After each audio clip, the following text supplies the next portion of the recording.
Hey, what's up, everybody? We're back. It's the Rich Eisen Show basketball podcast. Yes, we're coming to you on a Friday. Normally it's Wednesday, but hey, look, there's stuff going on around here, and we're busy. We couldn't get to it. We're grown, man. We got a lot of ish going on. We got a lot of ish going on. A little bit less than Tom Brady. But we're heading you right into the weekend talking about some NBA stuff. There's a lot going on in the association. Before we get to it, what's up, fellas? Adam, TJ, what up? What it do, baby? What's up? Friday. How you guys doing? You guys all right? Friday, we're good? It's Friday. Yeah. I got a headache, but I'm happy to be here nonetheless. Well, I got good news for both of you, all right? I got good news for both of you. Congratulations. We're getting on a PJ to Minneapolis tonight. Okay. We're all starting for the Lakers. Oh, bet. Yes. Look, man, I've been dying. I know I can get at least like 3 rebounds and maybe 2 dimes. That's what I'm saying. I'll hit a couple corner threes. That's what I'm talking about. Adam, you get a little shots up. I'll distribute. I'll be the facilitator. Let's go. We're going to have a great time. It's us 3, LeBron and AD. Like, congrats. Well, let me explain something to you. That's a 30-win team right there. Just the 5 of us. 30 wins. I think they're going to only get about 30 wins anyway, but let's just start. That's the sad thing, Brock. Let's just start talking about the Lakers, man. Do we have to? Yeah, let's just like, because you know, last year I wanted to quit the podcast because like if we talk about the Lakers one more time, I'm walking. I know out. because they were so bad. It was so fun to talk about, and then winning time. But what are we talking Brockman about? Loves it. Brockman loves. What are we talking about? The Lakers because stink. he hates them so bad. Here it is. This is so awesome for Brockman right now. This is his basketball ecstasy. This is basketball ecstasy for Chris Brockman. No, right Adam now. Chudwin, you don't understand. For 23 years, I've been the poster boy for Laker hater in this town. Everybody knows it. And I'm even at the point where it's just like, I'm so sick of beating this dog now. You feel bad piling on? I don't feel bad, but I'm just like, okay, whatever. What are we going to say? They stink, all right? They should have surrounded LeBron with shooters. They didn't. And now they're paying for their sins. But this is LeBron's own doing. It's his so own fun. doing. Their fans are so cocky also. That's the best part. But they have nothing to be cocky about. They're 0-4, okay? Their point differential is minus 31 already in 4 games. They're going to Minnesota tonight. LeBron he's going to play, but he's day-to-day with foot soreness already. Anthony Davis is probably going to play tonight, but he's a game-time decision. Russell Westbrook is coming off the bench for the first time in his career, and Woj is saying that's the plan for the foreseeable future.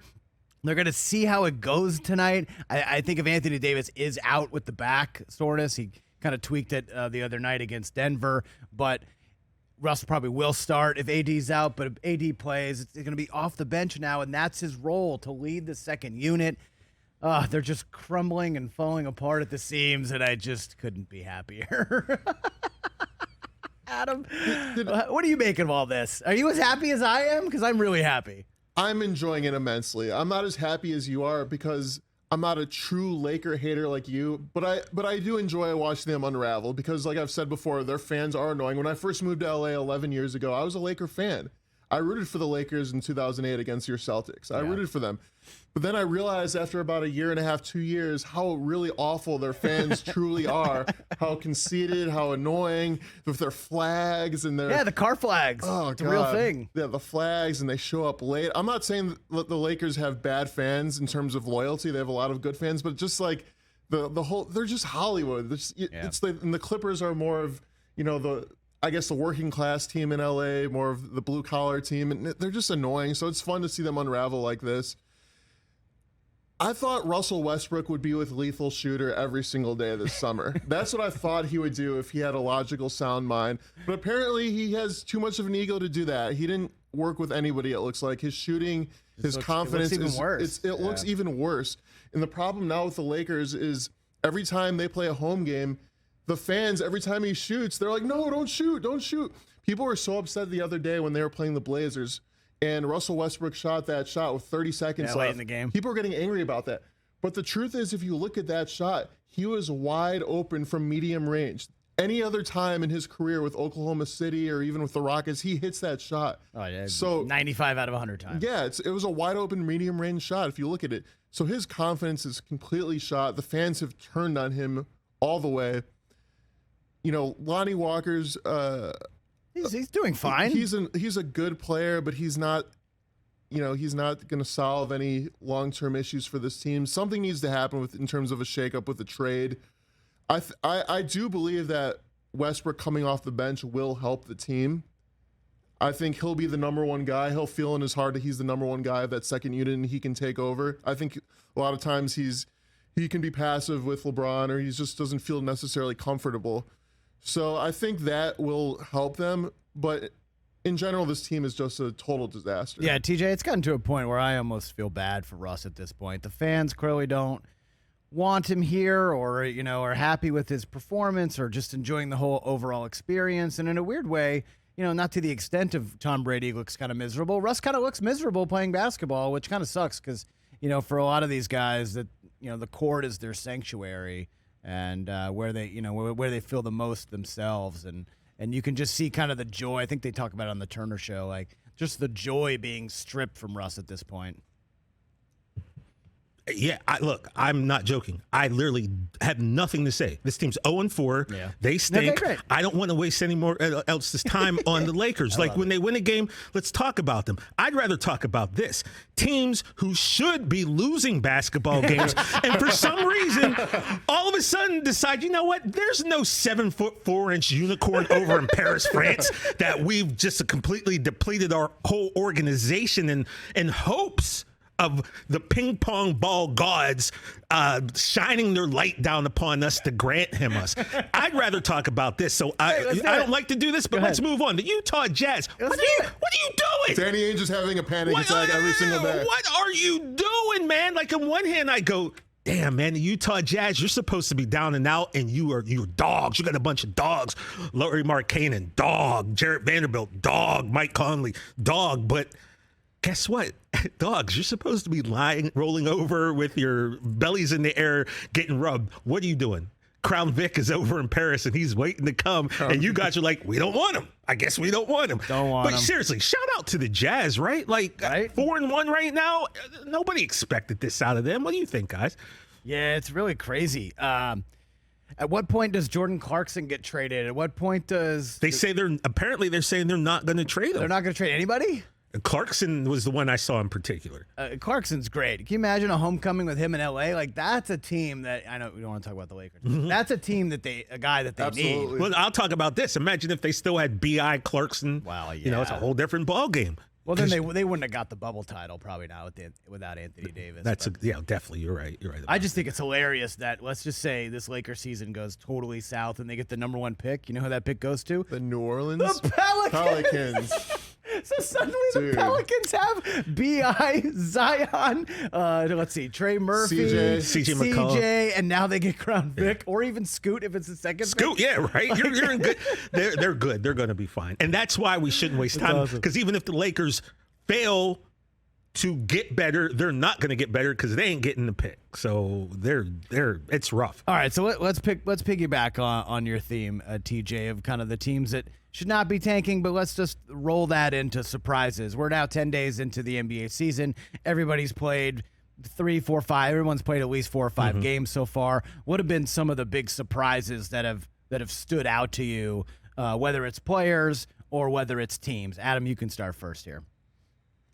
Well, the Portland Trailblazers right now are playing better than anybody thought they would. True that. Dame Lillard is still showing that he's one of the top 10 players in the league, and they have an emerging guy in Anthony Simmons who's really young. A lot of casuals don't know about him, but won a dunk contest. Just the dunk contest, right? Exactly. Yeah, and he can legitimately become a second star. He can become the next CJ McCollum for Dame, possibly even better than CJ. He has that potential. He's still a really young player.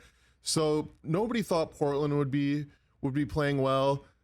To be honest, I haven't watched a lot of the Spurs games, but the Spurs being 3-2, a lot of people didn't think they would win more than 15 games this year. They're another team that should be tanking. That's another team on Pop ain't gonna let that TJ's happen. should be tanking list. Like, what do you?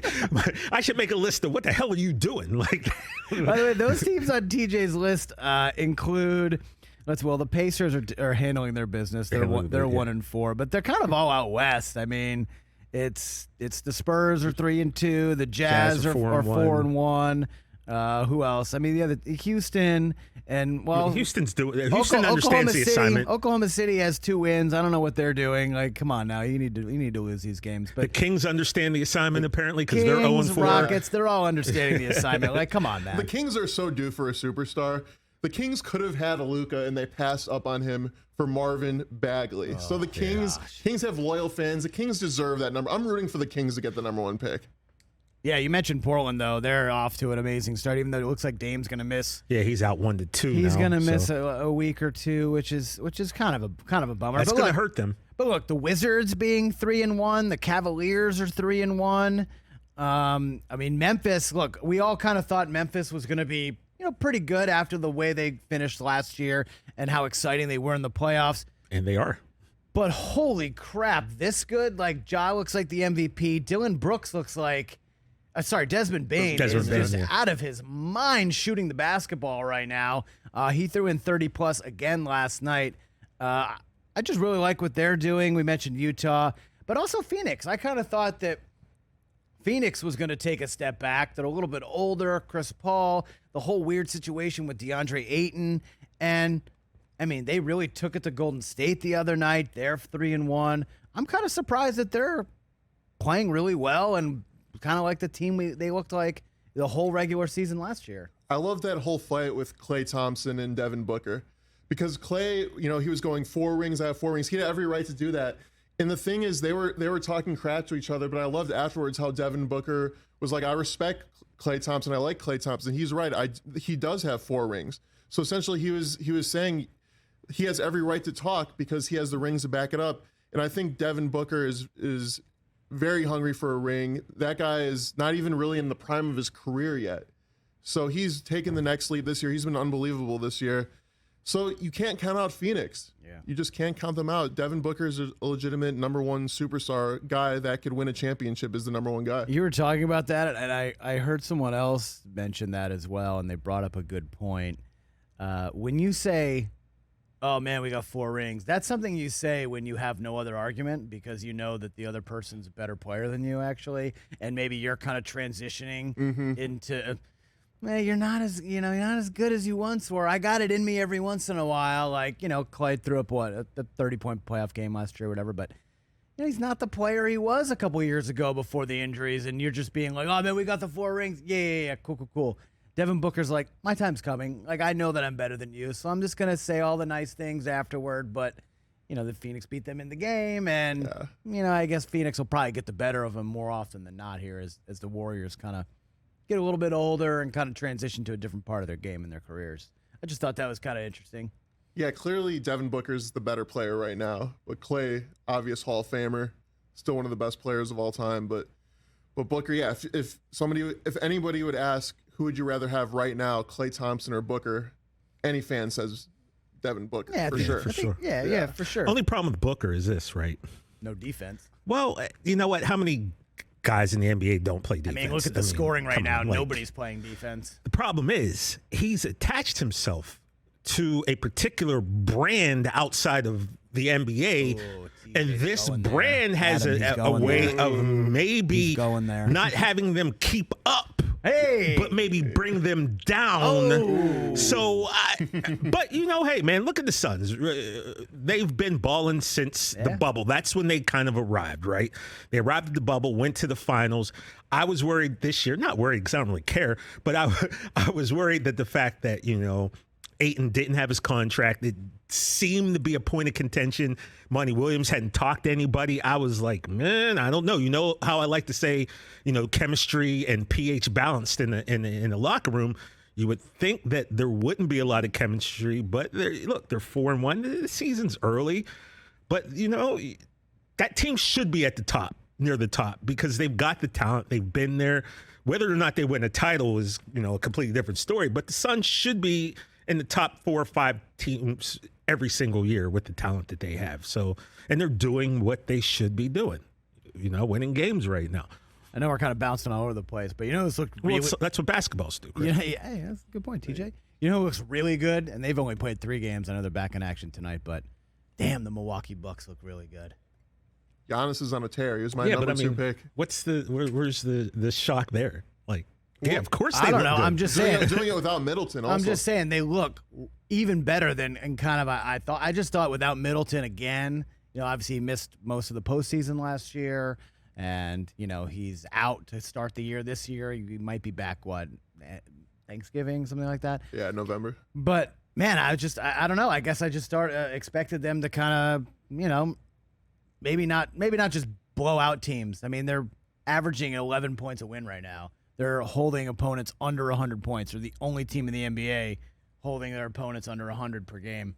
I mean, I just think right now, do you think they're above? Giannis is on another level. Yeah. You think they're better than the Celtics right now? I kind of do, actually. I kind of do, because Boston needs that presence inside, and that's what the Time Lord is. That's what Robert Williams is. And how do you stop this guy? Giannis is just, man, every year it seems like he looks more jacked, and he adds another element. Like we talk about, wait till this dude starts knocking down threes consistently. Mm-hmm. He's 26. It's coming. He's only going to get better. So by the way, he doesn't even have to be knocking down threes. I know, but it's not even a necessary part of his game. He doesn't even need it to dominate. Doesn't need a 3-point shot. All he needs to do is MVP. work on that foul line. Because by the way, once he gets the foul shooting, I don't know what he's shooting right now, but if he gets that around, a 70% clip, what are you going to? You might as well just call in sick that day. He's 27. Excuse me, but I don't know. I was just watching them play the Nets the other night, and they just absolutely spanked him, and I just couldn't think of damn. Also, speaking of damn, Luka Doncic, damn. Let's talk about it. Is this finally the year that Luka wins the MVP? He's been the favorite the last couple of years, and he just hasn't been able to do it. He hasn't had the team around him. Is this finally the year for Luka, Adam? You love Luka as much as I do. Huge Luka Doncic fan. It's looking like it right now. He had another 40-point triple-double last night in Brooklyn. And his game is just so fun to watch because he's just not that athletic, and he's just so crafty, and he knows where to pick his spots, and his basketball IQ is through the roof. Yeah. So right now it's between him and Ja right now. Seems like it. And it's so fun to watch his game, and it's so fun to watch Ja's game. Polar opposite. They're polar opposites. They're both incredibly intelligent in terms of their basketball IQ. I remember when I first saw Ja play in college, and that was the first thing that stuck out to me, not his athleticism, but how smart of a player he is also. So they're both incredibly intelligent players. Obviously, Ja has better athleticism than Luka. But yeah, it's just Luka. And I've noticed kids love Luka also. That's the thing. I wonder what that is. There was a video last night that they showed of JJ Redick's son being introduced to Luka. And the look of his face looks like he just saw Jesus Christ in person. Like he was so wide-eyed. He could not believe he was talking to Luka. And so I think... Yeah, but I mean, let's be honest. That's any kid, player, kids. Every kid. Come on. Yeah, but it looks especially with Luka. And you would think this guy's been around NBA guys his whole life as being JJ Redick's kid. Right. But it just looks like he was in total awe of Luka. People in general, I believe, love Luka. So that's part of it, the popularity aspect. The NBA wants to have Luka as the guy, along with maybe Giannis. And so internationally, for sure. Yeah, and so politically, it makes sense that if there was a vote and he was close to winning, that he would get the nod. It makes sense to me. So yeah, I can see that happening. I think it's fun too, TJ. That you speaking of Ja and Luka, just two guys with totally opposite games. That's kind of the beauty of basketball, right? You can get it done in different ways, playing different ways. Like Michael Jordan and Larry Bird, total opposites, but they were both great, both dominant, both MVPs, both champions. I just kind of love that about the league. The thing about Luka right now is he is carrying a heavy load right now, right? Mm-hmm. And, fact of the matter is Luka's great. He's putting up great numbers, but we're going to get to that point, I think, where it's going to be, are you the most valuable player? Even though your team is not anywhere close to being the best team, because I don't think this team is that great. He is a star, and Christian Wood is he's starting to become a great player. I just don't know. Luka, 36. I like to round up, by the way. So 36, 10, and 9 right now. Yeah, it's stupid. But can you keep that up? Because he is shouldering so much of the load. So it's going to be interesting to see how if he's able to continue at this clip. And I will say this. Yeah, I mean.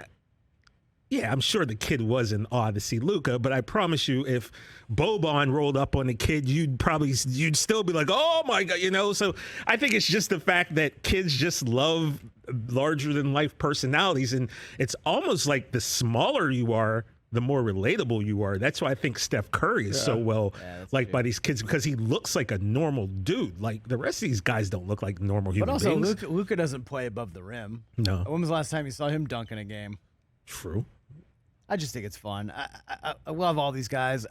Luka was the first pick on my fantasy team, so I am reaping the benefits of what's going on right now. I'm jealous of both of you. I have Josh, so I'm pretty happy as well. But when you talk about Dallas and maybe they're not going to be there at the end, and they may not have a good enough record to get Luka that MVP, I couldn't help but think of what's going on in Memphis right now. And we mentioned Desmond Bane, like.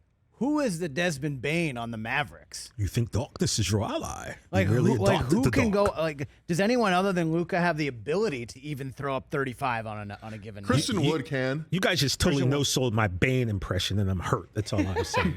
That's all I'm gonna say. I was born in the. I was born in you. You think darkness is your ally? Yeah, just to your point, TJ, where like. Memphis last year, they were the 2 seed out of nowhere. Yeah. And Chris, remember how well they did in games that Ja didn't play? Like they were like 21-3 or something. Yeah, this is a good squad, and they're only going to get better. Bro, could you imagine? Wouldn't that be great if the Grizzlies could go on? I mean, just for a small market team, that would be, I don't know. I think that would be wouldn't kind be of great. cool. Didn't Rich pick them to win the title? We don't need that again. Oh, yeah. I take that back. Hey, rewind what I don't want. We can't have that. Rich becomes, let's just put it this way. Yes, Rich, he predicted the Warriors last year. Whack. And guess what? We've heard about it every single day since it happened. So, yeah. But it would be fun to see, them get up there. It also would be fun too, Adam, just to see new teams in it. So like, it was cool to see. The Celtics hadn't been in the finals for a while. It was not just for me personally because I'm a fan, but it was cool to see them back in it. It wasn't just remember what was it 4 years in a row? It was like Cavs Warriors. Here we go. I mean, it was fine, but it kind of got old after a little bit, especially because barring a kick to the nuts, the Cavs had no shot to win, and so I want to see some new blood in there. Yeah, it's always fun to see certain teams. Reach over the hump and finally break through. I mean, I know it didn't do well ratings wise, but I thought Milwaukee and Phoenix was awesome just because it was two new teams in there. And you had no idea who was going to win. And you didn't know who was going to win, and it was Giannis's coming out party. Like not a lot of the world or country gets to see Bucks games, and so that was kind of awesome. It was CP3's first NBA Finals. Exactly. Yeah. There were so many good storylines for that finals that it was exciting. So to see. Like what if Memphis makes it on a run, or what if I don't know who else in the East, Atlanta? What about a huge basketball city that we're neglecting right now, the Mecca, New York City? The Knicks right now are 3-1. What about that? What about fellow Stevenson alum Jalen Brunson, who everybody thought the Knicks overpaid for, and he is having a fantastic year. Yeah. Spike Lee is having a ball right now watching the Knicks. Ben Lyons going crazy, tweeting about it nonstop. That team is fun to watch. They're a scrappy team. Cam Reddish is a good pickup for them that people kind of wrote off. He was teammates. Well, there's a reason they wrote him off. Because he was not balling. He was. That's true. That is true. Not balling. But now he's with his former Duke teammate RJ Barrett, who's having a great year. Also, still a really young guy. So that's a fun team. Yeah. That are they championship level? Probably not. Probably not. But they can at least get the Garden rocking in the playoffs. Exactly. And the NBA leagues are definitely better when certain teams are good. Like the NFL is better if the Steelers, the Raiders, and the Cowboys are good. Mm-hmm. The NBA is better if the Mecca is just popping. You know what I mean? So it's good for business when the Knickerbockers are playing well. Again, though, we're 4 or 5 games into the season. It's still really early. But you know what? And that's why I'm saying this, because I'm going to say it's still early, and because the Sixers suck right now. And that's what I was going to ask you, TJ. That's how I wanted to end today's episode, this week's episode, is what is going on in Philadelphia? I have no idea. I don't know what's happening. Here's the deal, guys, right? They're at my apartment building. They're replacing the roof. Okay, so they went up there and they took all the satellites down. So I haven't had cable in like 2.5 weeks. So I've been trying to stream everything.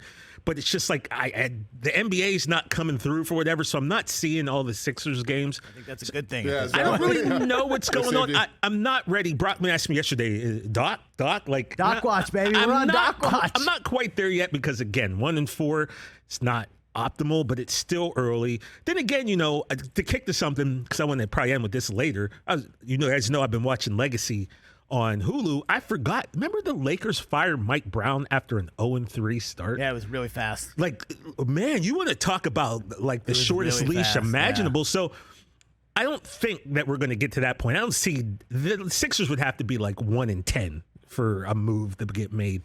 There's enough talent there that they should be able to turn this around. I'm not pushing the panic button yet, but it's not great right now. Yeah, it's like, I think in the games that I've seen from you guys, Harden looked awesome the first couple of games, but they lost. And, you're just not playing any defense. It's kind of similar to what's going on in Brooklyn, not to the extent that the Nets are playing no D. The Nets are giving up 122 points a game, which is absolutely insane. But Philadelphia is giving up 111, which is a lot. Yeah, and this should be a defensive team. We've got Embiid, we've got Maxey, we've got PJ Tucker.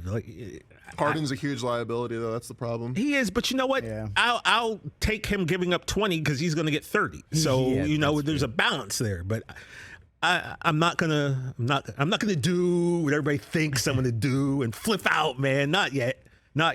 But this time next week, I might be overturning some furniture, guys. You just don't know. It is still pretty early, And I also, Chris, just to bring in my other team, the Clippers 2-3. I'm not worried about them because we understand what's going on. Kawhi's in June already. Yeah, but Kawhi in June far more valuable than Kawhi in October. For so sure. Great point. That knee. And again, like I told you guys in the group chat, like I dislocated my kneecap years ago. And it took like a solid 2.5 years before I felt like fully comfortable. And look, Kawhi and I, we're both machines. Both machines. I mean, that's obvious. God, here we go. Totally on the same both level. Machines. No, he might have slightly more athleticism than me because he's younger than me. He doesn't love pizza as much as I do. He's from Riverside. He didn't put on 15 pounds during the pandemic, but still, like, so let it go. Like ACL. I think he did of muscle. Oh, Actually, right. he looks so slow. But he put on good weight and I put on bad weight, and that's the difference. But yeah, so I'm not ready. Like, if we've got to sit him out for a while, cool, man. You guys know I feel about this Clippers curse, and it's real. Yeah. So we got to stay competitive, but give Kawhi all the time he needs because, like I said, healthy Kawhi in May, June, far more valuable. Even with both of these teams, I always just think about the 2010, the first year with LeBron in Miami. They were 9-8. They were 9-8. Yeah, and everybody was ready to like. It was lose not. it. It was not good. Yeah. Spo was like over his skis, and who are these guys? And not 7 times like. And they went to 4 straight NBA finals. So it does take time. You got to get some legs under you for about 6 weeks before you can really. Kind of like the NFL. Like September you is don't have 6 weeks in the NFL. No, though, but I'm saying in terms of September is the new preseason in the NFL. Yeah, because it's like nobody really freaks out until October, November. And so it's a little early to freak out. Maybe we'll do some overreactions next week because that'll be pretty fun. Anything to say about the Bulls, Adam? 3-2. Nice win over the C's. The other night, I was kind of expecting a Boston, just a Boston coronation there Monday with the Pats playing the Bears and the Celtics playing the Bulls. And you got the best of us twice. How are you seeing things with the Bulls so far? Yeah, that was a surprisingly fun Monday night. Yeah, one of the best Monday nights you've ever had. Yeah, I just thought I was about to take 2 L's to the face, and the Celtics were up, I believe, by around 18 or 19 points. It felt like 40 in the first quarter, and then we just forgot how to play ball. Yeah, and I turned off the game at that point. I was like, all right, time to watch the Bears lose against Mac Jones, and surprisingly, the fortunes favored Chicago for once, which is pretty rare, but. Yeah, the Bulls are kind of around the same record I thought they would be. I'm really liking the progress of Ayo Dosunmu. He's taken over the spot for Lonzo Ball. Yeah, Lonzo good. Lonzo not good right now. I don't know what's Lonzo bad right now. Lonzo not good. Yeah, Lonzo in street clothes. But wait, is there any Ball brothers playing in the NBA right now? No. Because, like, what's going on? Well, actually, true. LaMelo's still out, right? Yeah, LaMelo's still out, and bummer. who knows what's happening with Jello? But yeah, it's been tough not having him, but Ayo's filled the role. Ayo's a really good player. Patrick Williams sucks right now. I have to just be completely honest. I've been a believer in Patrick Williams the entire time, and I'm starting to reassess those thoughts. The guy's just completely lost out there on the court. He stands in the corner all day. He's not aggressive. I don't understand what it's going to take. Maybe he just needs to be on a different team. Maybe it's a type of situation where the Bulls will trade him and he'll flourish down the road, kind of like Markkanen's doing right now with the Jazz. He looks great. Lauri Markkanen always had the talent and the shooting ability, but there's just something off. His defense wasn't good, but if you're in a lot of times with NBA players, it's the situation that you're in. So maybe Patrick Williams just needs to be traded. It's not working with the Bulls, so I'm disappointed about that. DeRozan and LaVine look awesome again. DeRozan looks amazing. He's about to score 20,000 points tonight. Yeah, he's really good. It'll be this year. That's amazing. Yeah, it's been quite a run. Wilt Chamberlain-esque, but yeah, he's going to be one of the guys who gets 20,000 points in his career. So future Hall of Famer. A lot of people thought when the Bulls would get DeRozan that he was kind of on the last leg of his career, kind of washed up. But he had a sensational season last year. He's playing great again, so I'm excited about that. And the pickup of Andre Drummond was a tremendous pickup for the Bulls. He's been great on the offensive boards. Great on defense, so he's been a solid pickup. So overall, yeah, I'm liking where the Bulls are. I'd like to see some improvements, but overall, I'm okay right now. Nice, with the team. Love it. All right, guys. Celtics look good too. We win 75% of our games. I'll be super happy. Expect to win tonight at home against Cleveland. Anything else, guys, before we ship out here on the weekend? Yeah, I started making a list of just like things I want to see in the NBA this season. And just the first thing on there, and this is just like a fashion statement. You know what I wish they would let come back? Bring back the suits on the coaches. But I care less about that, though. The ninja style headbands. I miss those things. The ties, the long ones. Yeah. I don't know why they banned those, man. But they had like a 1 year run? It was like a 1 year, maybe 2 year run, because I think some people snuck them in the year before, and then they kind of wear one then too? They blew up, and then they were like, they're done. Just NBA, let's bring back the ninja style headbands. That's all I'm asking. That's just one thing. That's all I have to say about that. That's it. All right, everybody, enjoy the games this weekend. We'll be back in our regular spot on Wednesday. We think, unless more weird stuff happens. Unless more weird stuff happens. But more than likely, we'll be back on Wednesday.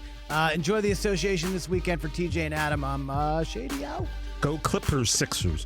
Go Bears, Bulls. Your mama.